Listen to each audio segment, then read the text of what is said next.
baby told me with a sigh, saying words that came across as a doubt.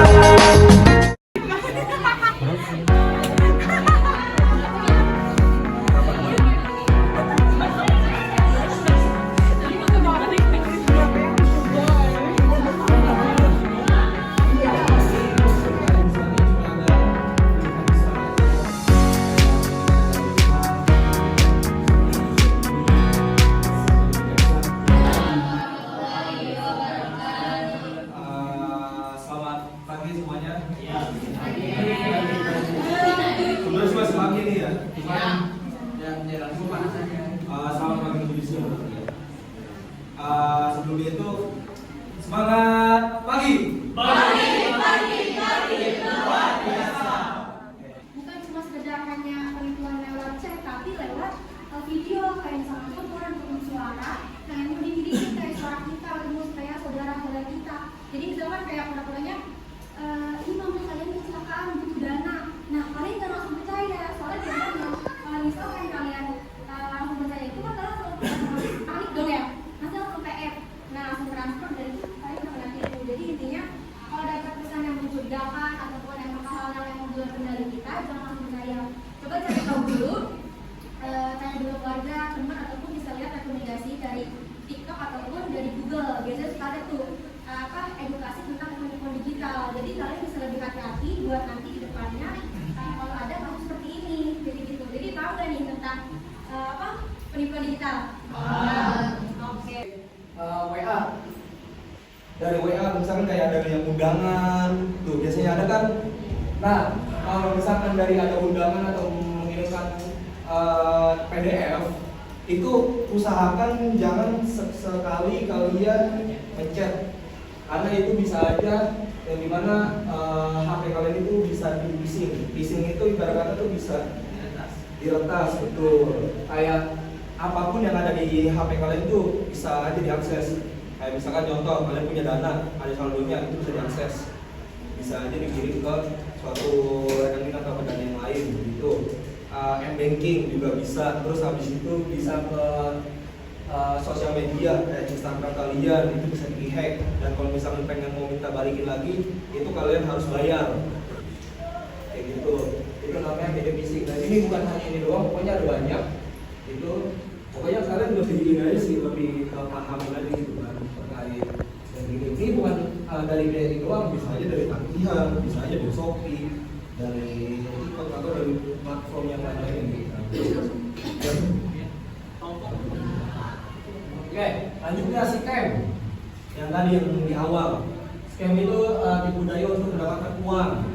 Nah, itu biasanya tuh scam-scam gitu. Kayak misalkan contoh kalian itu membuka namanya salah satu web gitu ya, supaya dia mendapatkan uang, terus habis itu bisa jadi yang Teman-teman semuanya. Sebelumnya di sini pernah nggak ada yang dapat penipuan gitu? Dari kayak SMS lah atau dari telepon, ada yang pernah nggak? Aku pernah. Nah, di sini tuh aku akan menjelasin si media penipuan digital. Yang pertama itu kayak ada SMS penipuan. Biasanya tuh penipuan itu tuh biasanya dulu tuh selalu dilakukan pakai SMS. Biasanya kayak dapat giveaway dari artis lah, suruh mengisi dan suruh transfer, itu tuh udah dipastikan itu penipuan ya. Lalu itu juga ada telepon dari bank. Ada nggak kayak teman-temannya atau keluarga yang dapat ini penipuan dari telepon? Biasanya tuh kalau dari bank itu tuh sering terjadi sih, karena untuk kayak bilang kalau misalkan dapat duit lah atau dapat barang lah, nanti tuh kalian akan ditipu dan suruh mentransfer dulu baru nanti dapat hadiah. Nah, lalu ada juga dari media email penipuan. Nah, itu kan contohnya lowongan nih ya. Ini Undang-Undang PTN nomor 11 tahun 2008. Nah, undang-undang ini mengatur tentang transaksi dan informasi elektronik. Kayak semacam tanda elektronik, terus transaksi elektronik, termasuk menyebarkan berita bohong yang menyesatkan yang mengakibatkan kerugian konsumen di dalam Kayak misalkan teman-teman nih punya tanda tangan, ya itu tanda tangan disalahgunakan gitu. Terus kayak misalkan transaksi-transaksinya di apa sih namanya keuangan segala macam itu disalahgunakan seperti itu. Nah ini bisa di penjara maksimal penjara ancaman pidana hingga 6 tahun penjara maksimalnya. Terus juga dendanya juga ada 1 miliar bagi pelaku yang bisa diretas semuanya gitu. Jadi harus bisa jaga-jaga kalau misalkan emang kalian kayak curiga gitu, tanya ke orang yang bisa gitu, orang yang tahu. Terus selanjutnya ada verifikasi info ke sumber resmi. Kalau kalian misalkan kayak terima pesan atau berita yang kayak gitu, yang aneh dan mencurigakan, jangan langsung percaya. Cek dulu kebenarannya di situs resminya atau akun sosial medianya yang sudah terverifikasi. Misalkan kayak ada yang bilang yang tadi yang apa, kalian misalkan menang undian terus suruh klik link kayak gitu-gitu, jangan langsung percaya. Kalian bisa cek website yang resminya dulu. Kalau enggak, biasanya tuh kalau di aplikasi-aplikasi itu kan kayak ada apa namanya customer service-nya, kalian bisa nanya-nanya ke situ ini bener enggak gitu. Takutnya soalnya kalian tuh bisa itu kena scam atau kena penipuan. Terus selanjutnya ada aktifkan autentikasi 2 faktor. Nah ini tuh salah satu fitur keamanan yang sangat penting lah. Apa sih? Kayak misalkan ada teman kalian nih yang tahu misalkan kayak password akun kalian. Nah, ini tuh fitur ini tuh gunanya tuh kalau misalkan kita mau masuk salah satu akun kita, itu tuh cuma bukan apa namanya pakai password doang. Jadi ketika udah password udah masuk, itu tuh harus pakai apa namanya pin apa namanya kode gitu. Jadi walaupun misalkan ada orang yang tahu apa sandi kalian atau password kalian, itu tuh apa namanya bukan nggak bisa langsung masuk karena kode yang dikirim itu bukan ke orang itu, karena kan yang itu kan akun kita, jadi kodenya bakal dikirim ke kita.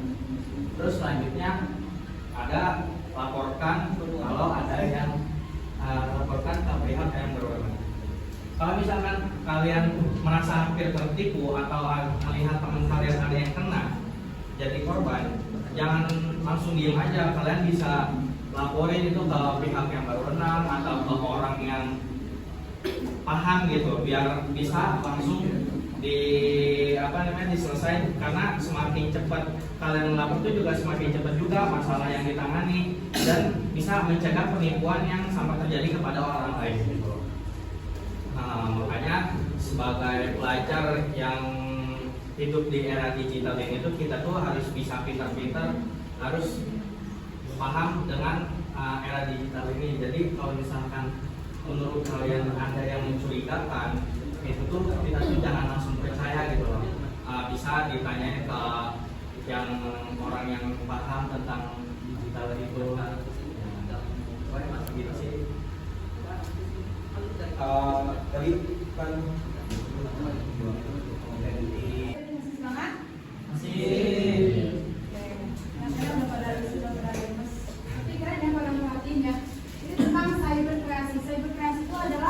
bagaimana kita menanggulangi ancaman dan potensi terbesar yang ada di dunia digital.